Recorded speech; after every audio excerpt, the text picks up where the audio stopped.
Little donkey, on the dusty road. Got to keep on plodding onwards with your precious load. My choice of psalm for the Advent calendar is number 32.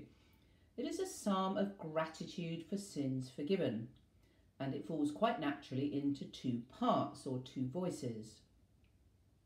So it begins, happy are those whose transgression is forgiven, whose sin is covered. Happy are those to whom the Lord imputes no iniquity, and in whose spirit there is no deceit. And it continues, I said I will confess my transgressions to the Lord, and you forgave the guilt of my sin. But it's the second half of the psalm that is particularly resonant for me. It's no longer the psalmist who is speaking, but another who is speaking to them. Perhaps it's a wise counsellor, or perhaps it's the Lord himself. Verses 8 to 9 read, I will instruct you and teach you the way you should go. I will counsel you with my eye upon you. Do not be like a horse or a mule without understanding, whose temper must be curbed with bit and bridle, else they will not stay with you. We know how stubborn mules can be, and that's before they start braying and biting and kicking. Woe betide anyone who comes close to a donkey with a temper. They have serious anger management issues.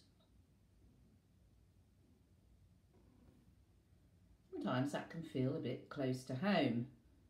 Resonant of my own faith. Stubborn, reluctant. I can be a bit of a cross-patch mule at times, a donkey who needs to be reined back in by the Lord. In fact, sometimes I find it quite helpful to think of myself as a donkey. After all, donkeys were important in the life of Jesus, carrying to where he needed to be. First time I reflected on this was when I was making a long retreat in Dublin. I was thinking about the story of Palm Sunday, Jesus riding on a donkey into Jerusalem, the city of his death, while all around people were shouting, Hosanna, Hosanna! This image by the painter Giotto came to mind. Yes, donkeys can be obstinate and ill-tempered, but see how peaceful and calm this donkey is. And how could she be anything else when she is carrying the Prince of Peace on her back?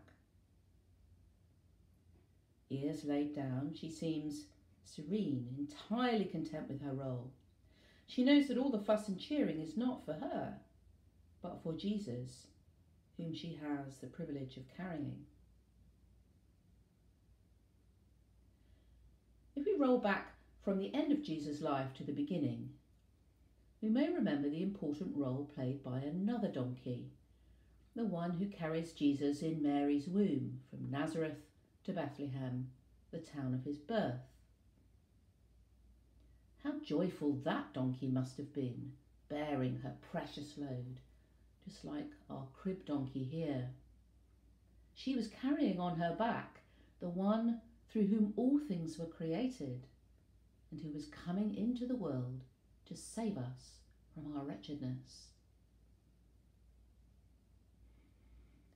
The donkey is a humble creature, a working animal.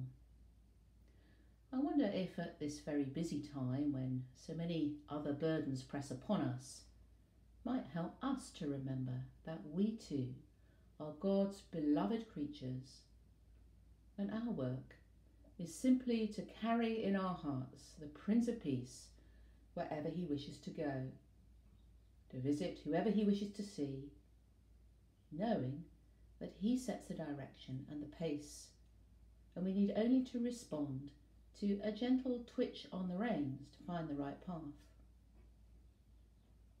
Then we might be as contented and peaceful as those two donkeys who carried the Son of God on their backs. Been a long a winter's night. Don't give up now, little donkey, Bethlehem's in sight.